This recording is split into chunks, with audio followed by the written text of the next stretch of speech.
Yeah, I mean, first off, congratulations to LSU again. They played extremely well and pitched well, hit the ball hard. As far as our team today, I mean, I felt like coming into the day, obviously we had a chance, but you could just tell after a couple innings, everything was a little bit in slow motion day for us. The bats were slow. I think guys were tired, and 5 games in a row, pretty hot, and it's no excuse, but it is an excuse. It's just one of those things that I think we ran out of gas, and obviously we ran out of pitching, having to recycle guys. Taking nothing away from LSU, they got after us, but on the other end of it, it just didn't happen. I don't think we had enough left in the tank. Questions for the student athletes? We'll start right here. This is for both guys. I know today had to be disappointing, but overall you guys are 9-3 in your last 12 games. Obviously you've really solidified a spot. And also Dave said yesterday that a few weeks ago he told the team, hey, we got to get it going or we're going to get left behind. What do you remember about that conversation he had with you guys, and how do you think you responded? Eric, you want to start? Yeah, I mean, it started back with A&M weekend. We knew we had to go out there, win the series, and winning those first 2 games was real big, and then head to Missouri and winning the first 2 on that one, and then pulling out the last one and getting the sweep, and then just taking that momentum here and, stringing together a couple games was good for us, and that comeback win yesterday is, it's huge. It just gives everybody confidence and lets us know that if we're down, we have all the chances in the world to come back and win a game, and I think it's going to help us when it comes to the regional. Brian, and could I get you guys just to pull up just a hair closer to the mic? Thank you. Go ahead, Brian. Just first off, I'd like to say that I'm really proud of the way our guys fought, these last few weeks, kind of had our backs up against the wall there. And like you said, it just kind of started off with the A&M weekend. We just said we got to take it one day at a time and battle and try and pull out W's as well as we can. And, I think we've done a good job of that lately.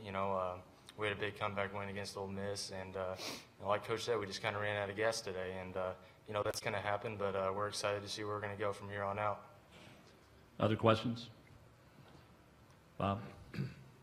You guys, I mean, obviously you're going to a regional. Just what are your feelings about getting a bid and getting to keep playing next week? That's for both. Yeah. Okay. Eric? Yeah, I mean, we're excited. We know that wherever we get picked to go to, that the team that is hosting us is, they're going to be nervous because we have all the talent in the world, and we know that we can go wherever and win the regional and, head of the Supers. So, I mean, we're excited, and we know that we have what it takes. Brian?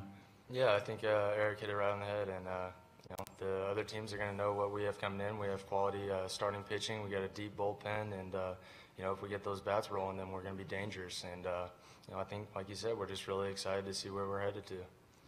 Other questions for Brian and Eric? All right, Bob, yours. Go for it. Yeah, I know you guys are young and strong and fit and all that, but like Dave said, 5 games in 5 days, and it's pretty impressive. Just how tired are you guys? And going back to Missouri, it's 8 games in 10 days.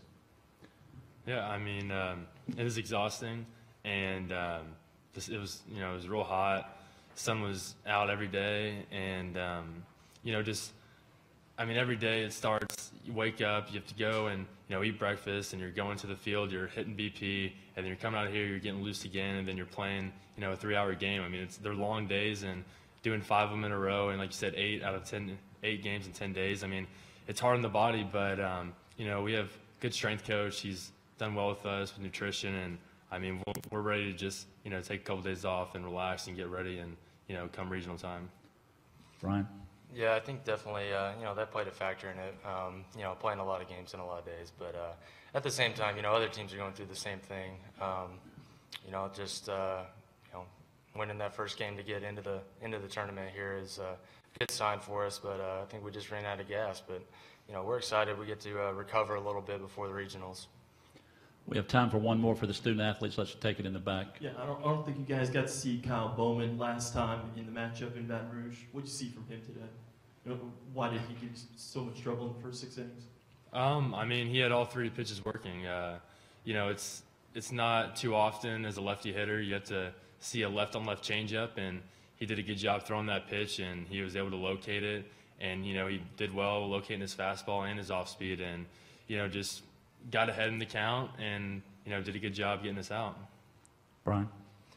Yeah, just go along with what he was saying. He had a couple pitches working for him. He was changing speeds, changing location, and it seemed like every time we square up the ball, it was going right to one of their fielders. And that's the way baseball is. But he did a good job, mixing up speeds and keeping the ball down for him today.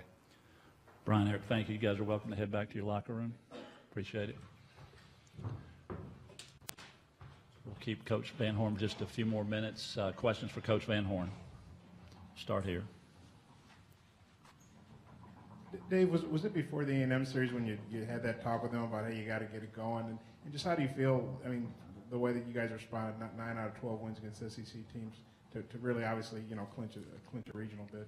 Yeah, it was right before the A&M series. I think we had won a midweek game that week on the road, so we had a little momentum going in, and just wanted them to know the facts. I think they knew, but I just needed them. I didn't want to wait 2 weeks later and say, hey, you guys should have. You knew you needed to do this, and so I brought it up. Didn't spend a lot of time with it, and they knew what I meant, that we needed to win games, or we weren't going to get in. And they played well. They played well down the stretch. I told them that after the game. I said we all wanted to win today. We didn't have enough left, and they were better than us today. But I'm proud of this team the last 3 weeks. Other questions? Sorry, That's fine. go ahead, Bob. No, just that, it's a long trip back, and I want guys to start thinking about the future and move on from this tournament mentally. Second row. Coach, it looks like there's going to be 9 to 11 teams from this conference make the NCAA tournament. Is this the deepest you've ever seen the SEC?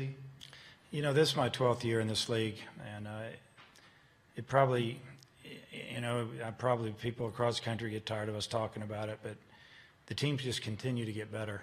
The facilities are better. The support from their institution seems to be getting better, and kids are drawn to this league. And I think it's probably, to answer your question, it's the deepest I've seen it. We didn't play Tennessee this year, and we didn't play Georgia, and I know that I know Georgia had a couple of really good pitchers and some pretty good players. We played them last year, and Tennessee's, early in the season, they looked like they were as good as anybody in the country. They went on the road and won some games. Big name teams came to them and they swept them. I mean, they're an awful good team. And to me, A&M's a team that is very dangerous.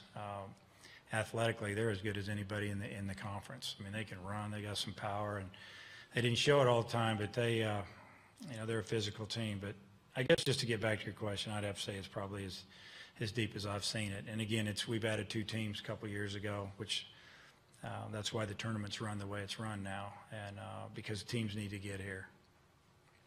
Other questions? Front row.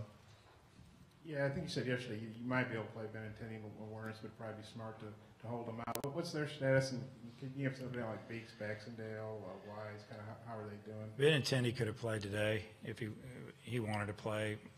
Warner's could have played too if we wanted to get him loose, and just needed to rest that lower back a little bit.